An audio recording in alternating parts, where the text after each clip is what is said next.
یا جبرئیل چه خبر؟ عرض کرد همانا خدای عزوجل هدیه‌ای برای تو فرستاده. خدا برای پیغمبر هدیه فرستاده و آن کلماتی از گنجهای بهشت است که خدا به تو کرامت فرموده. کلماتی از گنجهای بهشت است. گفتم آن کلمات چیست ای جبرئیل؟ عرض کرد آن کلمات اینا هست. بگو یا من اظهر الجمیل.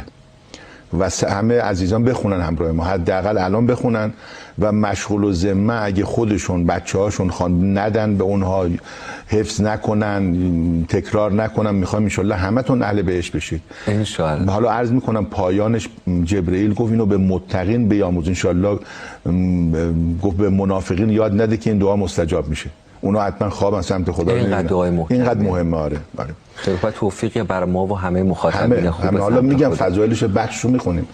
یا من اظهر الجمیل و ستر القبیح، یا من لم یؤاخذ بالجریره و لم یهتک الستر، یا عظیم العفو، یا حسن التجاوز، یا واسع المغفره، یا باسط الیدین بالرحمه، یا صاحب کل نجوا و یا منتهى کل شکوا، یا کریم الصف، یا عظیم المن، یا مبتدئا بالنعمه قبل استحقاقها، یا ربنا و یا سیدنا و یا مولانا و یا غایت رغبتنا، اسألک یا الله ان لا تشوه خلقی بالنار. این 5 خطه و اینو چاپ بکنین، بدین به دیگران تکثیر بکنید. پیغمبر خدا به جبرئیل فرمود ثواب این کلمات چیست؟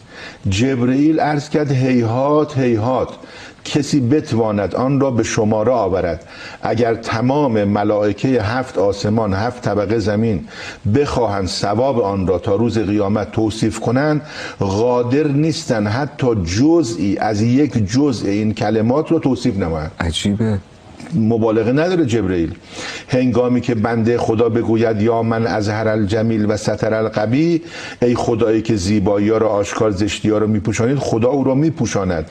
در دنیا بر او رحمت میفرستد، در آخرت او را جمیل و زیبا میگرداند و 1000 پرده در دنیا و آخرت او را میپوشاند. هنگامی که بگوید یا من لم یؤاخذ بالجریره و لم یهتک الستر، خدا او را محاسبه نمیفرماید در روزی که همه پرده ها پاره می شود و به کناری می رود پرده او دریده نمی شود. هنگامی که بگوید یا عظیم العفو، خدا گناه های او را می آمرزد حتی همچون کف دریا زیاد باشد. هنگامی که بگوید یا حسن التجاوز، ای خدایی که زیبا می گذری، خدا گناه های او را می آمرزد حتی گناه های هولناک و گناه های کبائر که مرتکب شده است. و هنگامی که بگوید یا واسع المغفره، ای خدایی که مغفرتت وسیعه، 70 باب از رحمت بر او میگشاید و او را در رحمت خود فرو میبرد. هنگامی که از دنیا خارج شود بگوید یا باسط الیدین بالرحمه، خداوند دست رحمتش رو بر او میگشاید. وقتی که بگوید یا صاحب کل نجوا و یا منتهى کل شکوا، ای صاحب راز پنهان، ای نهایت همه شکوا، اونایی که همش گلایه و شکایت دارن، خداوند ثواب همه مصیبت دیده ها و همه مردم، اعم از سالم، مریض، زیان دیده، مسکین، فقیر را تا روز قیامت به او عطا فرماید. عجیبه واقعا. یکی از اینا کافیه.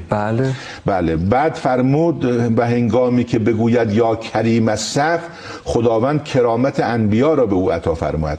هنگامی که بگوید عظیم المن، روز قیامت خدا آرزوهایش را برآورده میسازد و حتی آرزوهای خوب مردم را نیز برای او برآورده میکند. هنگامی که بگوید یا مبتدئا بالنعم قبل استحقاقها، خدا اجر تمام کسانی که نعمتهایش را شکر کردند به او عنایت میفرماید. هنگامی که بگوید یا ربنا و یا سیدنا، خداوند به ملائکه‌اش میفرماید ای فرشتگان من شاهد باشید، من او را آمرزیدم و به عدد تمام مخلوقات بهشت، جهنم، 7 آسمان، زمین، خورشید، ماه، ستارگان، قطره های باران، انواع مخلوقات، کوه‌ها، سنگریزه درجه ها، عرش، کرسی، به او اجر و ثواب عطا نمودم. هنگامی که بگوید یا مولانا، خداوند قلب او را پر از نور ایمان میگرداند. هنگامی که بگوید یا غایت رغبتنا، خداوند روز قیامت آنچه را که او و دیگر خلائق به او میل و رغبت دارن عطا فرماید. هنگامی که بگوید اسألک یا الله ان لا تشوه، خدا من از آتش جهنم حفظ کن، خدا میفرماد ای ملائکه من شاهد باشید او، پدر و مادرش، برادرانش، خانوادهش، فرزندانش، همسایگانش را از آتش جهنم آزاد کردم. شفاعت او را در مورد 1000 نفر که آتش بر اونها واجب شده میپذیرم. ای محمد صلی الله علیه وسلم این کلمات را به متقین بیاموز و به منافقین یاد مد انشالله که خوابا نمیبینن، چون این دعایی است مستجاب میشود که هر کس آن را بخواند انشالله به اجابت میرسد. که این دعایی است که اهل بیت المعمور در هنگام طواف به دور بیت المعمور میخواندند. خیلی خوب.